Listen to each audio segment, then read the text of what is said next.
हमारे के समाज के सभी सम्मानित साथियों को नमन करता हूँ, प्रणाम करता हूँ। लेकिन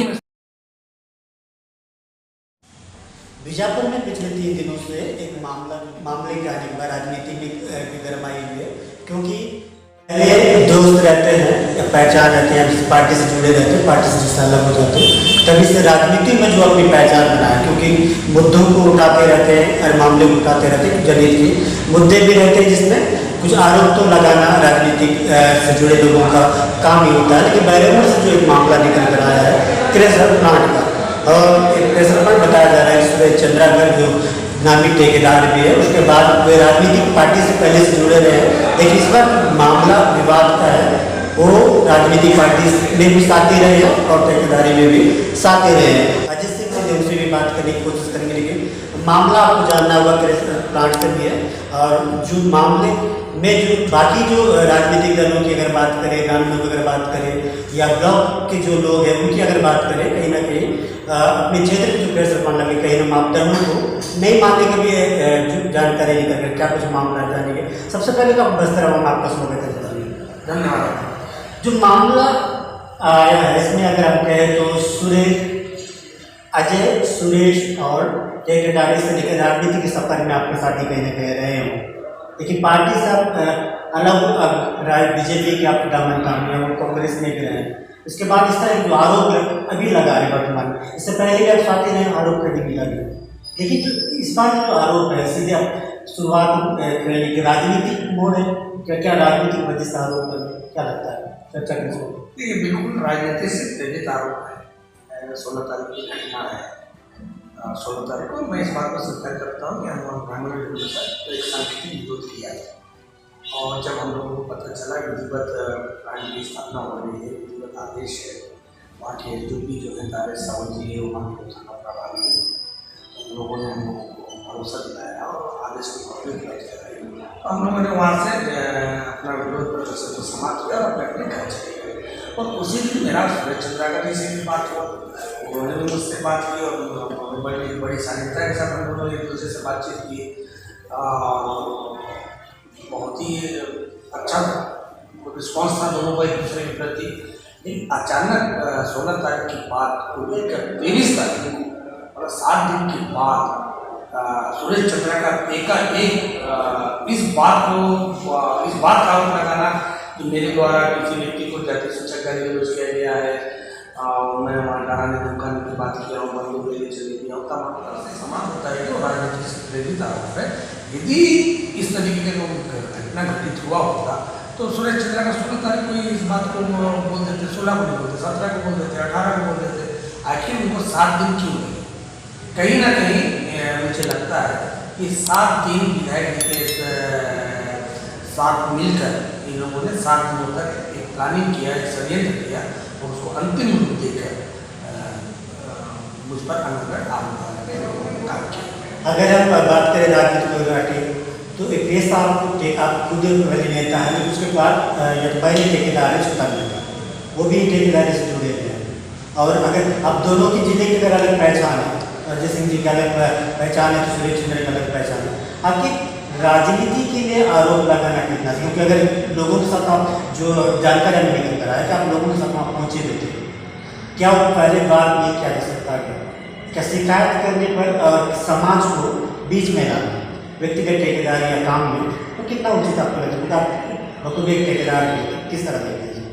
देखिए, वहाँ पे जिस तरीके का एक माहौल निर्मित हुआ था, वहाँ की जो लोग इकट्ठे हुए थे वो हर वर्ग के थे, हर जाति के थे, हर समुदाय है ना।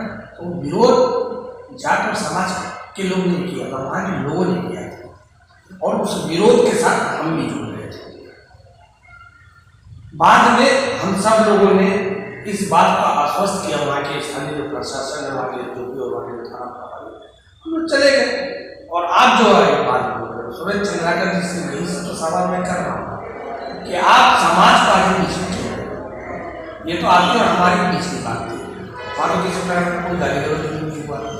और यदि वहाँ आपका कहना है कि वहाँ पर मैंने किसी को जाति सूचक गाली गलौज किया या फिर अभद्रता किया या किसी डराने धमकाने की कोई बात किया, उसका ऑडियो होने की बात आप कर रहे हो, आप उसका वीडियो होने की बात कर रहे हो, तो उसको सार्वजनिक क्यों नहीं कर रहे हो? इससे स्पष्ट है कि आप केवल आरोप लगा रहे हैं, झूठा आरोप लगा रहे हैं और एक राजनीति से प्रेरित होकर बयानबाजी कर रहे हैं। आज आप ठेकेदार हो, मैं भी ठेकेदार हूं, मैं राजनीति से जुड़ा हूं, आप भी राजनीति से जुड़े हो, लेकिन मैं ठेकेदारी के साथ साथ जनहित में और जनता के हित में भी काम करता हूँ, उनकी आवाज बनता हूँ, उनके आवाजों का साथ देता हूँ, उन आवाजों के साथ रहता हूँ। सुरेश चंद्राकर जी ये वो शख्स है जो कांग्रेस पार्टी से ताल्लुकात रखते हैं। 2018 के चुनाव में विक्रम मंडावी को जिताने के लिए उन्होंने साड़ी भाजपा ने इसका विरोध भी किया। आपका जिला निर्वाचन अधिकारी को भी इसकी शिकायत की और इस बात को, इस मामले को मैंने उठाया। कहीं ना कहीं और सब बातों को लेकर एक रणनीति के तहत, षड्यंत्र के तहत पूरी कांग्रेस पार्टी तो मैं नहीं बोलूँगा, लेकिन विधायक और सुरेश चंद्राकर और कुछ लोग, कुछ ऐसे लोग जो बीजापुर में जो एक भाईचारे का माहौल बना हुआ है, जो यहाँ ठाकुर रहते हैं, ब्राह्मण रहते हैं, साहू रहते हैं, तेलगा समाज के लोग रहते हैं, हमारे आदिवासी समाज के लोग रहते हैं, ये एक दूसरे के दुख सुख में शामिल होते हैं, एक दूसरे के छठी ब्याह शादी में शामिल होते हैं, मरनी में शामिल होते हैं। इस भाईचारे को खत्म करने का प्रयास कुछ कुंठित मानसिकता के लोग करने का प्रयास कर रहे हैं और मैं इसकी निंदा करता हूं। सर, एक कांग्रेस ने एक बड़ी बात कही थी उन्होंने कि मैं नक्सलियों की सूचित कर दूँ, नक्सलियों से मुझे धमकी मिली है क्योंकि मैं नक्सल के रोड बना था, उसके जो शासन ने मुझे बचा क्या सिर्फ आज अगर बीजापुर के जनता अगर आपको ये कहे कि मुझे डर है उनसे, इसकी वजह से मुझे ऐसा जगह दिया जाए जिसके लगाने से लोगों को नुकसान होता है, जैसा आपने कहा कि कुछ मापदंडों को पूरा नहीं करते, उन्होंने कुछ ऐसे दस्तावेज दिया है, कहीं ना कहीं उसको रचना गलत तरीके से जानकारी दी है। क्या लगता है इसे लेकर आप आगे जाएंगे, आगे आने वाले हैं? देखिए, जिस तरीके का मैंने 11 या 12 पन्ने का या जो उनका स्वीकृति आदेश है उसको पूरा अध्ययन किया, मापदंड बहुत सारे हैं। अब हमको देखना है कि उस मापदंड को पूरा किया गया, शपथ पत्र के द्वारा पेश किया, बहुत सारी चीजें। और रही बात नक्सलियों से, केवल सुरेश चंद्राकर को ही खतरा है। सड़क, पुल, पुलिया जितने भी ठेकेदार बना, जितने भी विकास काम में अपना योगदान दे रहे हैं, वो सारे लोगों को नक्सलियों से खतरा है। केवल सुरेश चंद्राकर को नहीं, मुझे भी नक्सलियों से खतरा है, या हर एक ठेकेदार को नक्सलियों से खतरा है जो सड़क, पुल और विकास में सरकार को सहयोग कर रहा है। केवल, और इसका मतलब ये नहीं हुआ कि हम नक्सलियों के टारगेट में और विकास में साथ दे रहे तो कि हम गलत काम कर रहे, नियम के विरुद्ध काम कर रहे, ऐसा होता है? जी बिल्कुल नहीं होता, लेकिन एक सवाल है हर कोई जानना चाहता है, बेहतर वक्त मानस क्यों ना आपसे पूछा क्योंकि आपको अच्छी जानकारी। ऐसा ठेकेदार अगर ठेकेदारी हम चालू करते हैं, चंद दिनों में करोड़पति बन जाता है, क्या ठेकेदार से पेड़ लगेगा, क्या पैसा वहाँ से गिरता? क्या ठेकेदारी के मापदंड में अक्सर बीजापुर की कुछ खबरें आपने सुना होगा, सड़क बनाया ठेकेदार ने और बारिश आके बह गया, क्या इसे आप किस तरह से, क्या वास्तव में इसकी जांच होनी चाहिए? यही चीज मैं बोल रहा हूँ, यही बोलने का काम करते हैं जो केवल उनका उद्देश्य पैसे कमाना होता है, ठेकेदारी करना होता है, भ्रष्टाचार करना होता है, सिस्टम को अनदेखा करना होता है। आज सुरेश चंद्राकर की बात जो हम कर रहे हैं, और अब जिस नाम तो आपको किसी का नहीं है, लेकिन क्षण समय में कुछ लोग बहुत ज़्यादा पैसा खर्च, लोगों की सवाल है, लोगों की सवाल। बीजापुर में भी एक बहुत बड़ा सवाल था कि इतने कम समय में इस आदमी, मतलब कुछ इतने कम समय में इतने पैसे कहाँ से गए, है ना सवाल। आज अजय सिंह काम करता है, एक उसका एक पुलिया का अलॉटमेंट रहता है 34 लाख रुपये, काम करते हैं 34 लाख रुपये का, वो घट के 25 लाख हो जाता है। लेकिन वहीं कुछ अन्य ठेकेदार, ये 2 किलोमीटर का लागत रहता है 2 करोड़ 56 लाख रुपये, वो बढ़कर हो जाता है 5 करोड़। यही खेल है, यही सबकी जांच होती है। मैं तो नहीं चाह रहा, लेकिन अब मैं केवल सुरेश चंद्राकर जी की बात नहीं कर रहा हूँ। बीजापुर जिले में जितने भी जगह सड़क निर्माण के नाम पर भ्रष्टाचार हुआ या किया गया है, उन तमाम सड़कों का नाम जब माननीय मुख्यमंत्री विष्णुदेव साय जी के पास इसकी शिकायत होगी, और मुझे पूरा भरोसा है कि वर्तमान सरकार, भारतीय जनता पार्टी की सरकार पूरे मामले की जांच निष्पक्ष तरीके से उसका जवाब दे रही है। कि सुरेश चंद्राकर अपनी कमाई का आधा हिस्सा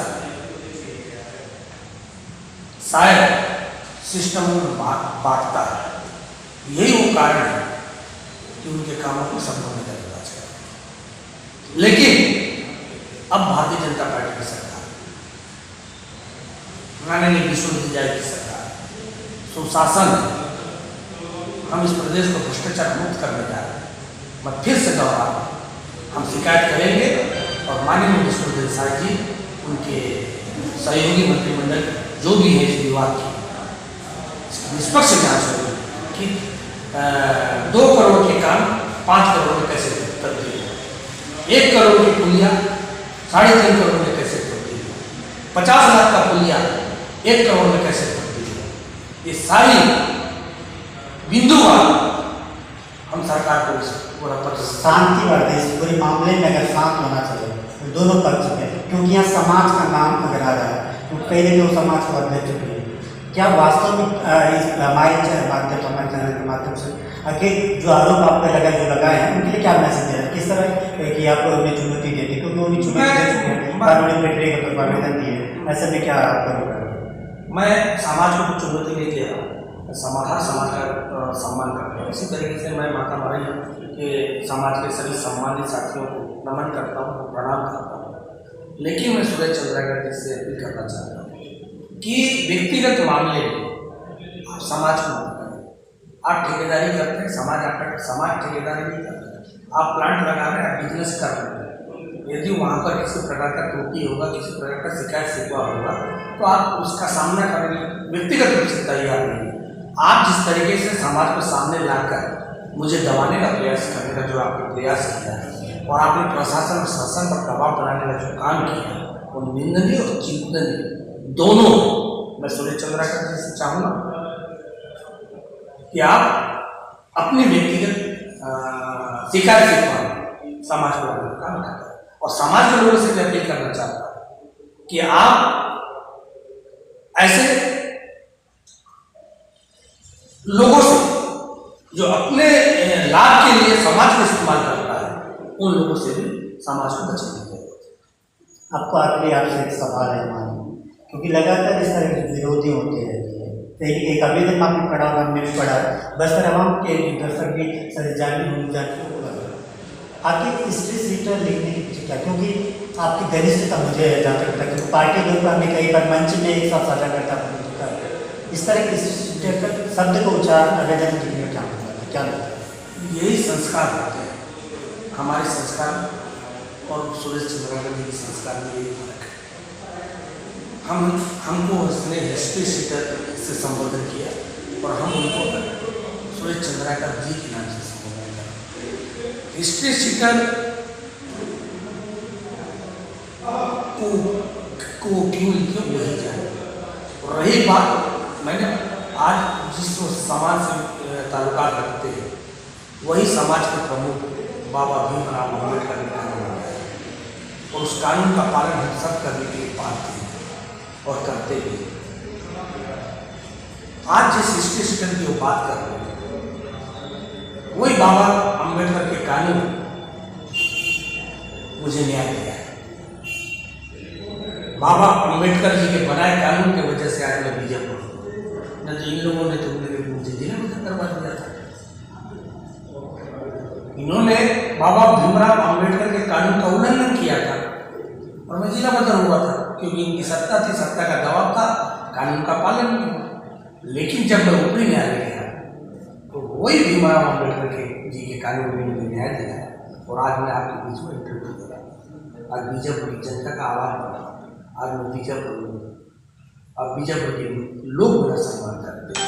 सुरेश चंद्राकर या उनके लोग मुझे हिस्ट्री सीटर बोले, बदमाश बोले, उल्टा बोले, जो उनको बोलना है मुझे उससे फर्क नहीं पड़ता है। बीजेपी का जनता यहाँ के लोगों का जो स्नेह और प्यार है मैं उनको तवज्जो देता हूँ। बेतुके बातों से मुझे किसी प्रकार का कोई फर्क नहीं पड़ता है। और मैं आज से मैं जब 10-11 साल की उम्र में जब था तब से मैं पूरे अपने पूरे परिवार का पालन पोषण करते आया हूँ, संघर्ष करना सीखा हूँ लोगों के सामने झुकना नहीं सीखा हूँ और मेरे मन में कभी भी किसी के प्रति दुर्भावना नहीं रही है। मैं हमेशा जिसके साथ खड़ा रहा हूँ पूरे निष्ठा और समर्पण भाव से खड़ा रहा हूँ और मेरे में खूबियाँ बोलो या फिर जो भी बोलो, मैं गलत चीज़ को बिल्कुल भी बर्दाश्त नहीं करता हूँ, चाहे किसी के साथ भी हो। ये नहीं कि मेरे साथ होगा तो ही, यदि आपके साथ मेरे को लगता है कि वो आदमी गलत आपके साथ कर रहा है तो मैं आपके साथ खड़े जाता हूँ। ये हुनर मेरे को ईश्वर ने दिया है। चलिए धन्यवाद, आपने अपनी बात रखी, क्योंकि जब भी जो आरोप लगते हैं शायद उनसे बात करना बहुत जरूरी है, क्योंकि लोग भी जानना कि किस तरह चैलेंज कर रहे हो क्या तुम हैं?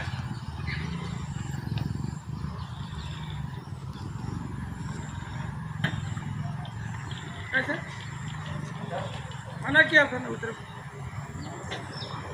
मना किया था फिर क्यों लाया तुझे? ऊपर से बोल क्या होता है? चल वापस ले चल। कौन लाया? चला के चल, बुला के ला, बुला के ला, नहीं तो उल्टा टांगूंगा मैं। बुला के चल, बुला के ला। अपनी बात रखी तो बस्तरवा के माध्यम से हमने भी कोशिश किया, जो विवाद जो चल रहा था, जिनके ऊपर शिकायत हुई उनकी भी क्या राय है, क्या कुछ मतलब आखिर इनके पीछे क्या अन्य लोगों को बताने की और जानने की कुछ बस्तरवाम इस तरह के अगर कार्यक्रम या इस तरह की जानकारी अगर आप देखना चाहें तो बस्तरवाम को में अगर आप नए हैं तो पहले तो चैनल को सब्सक्राइब करिए और ज़्यादा से ज़्यादा शेयर जरूर करिए।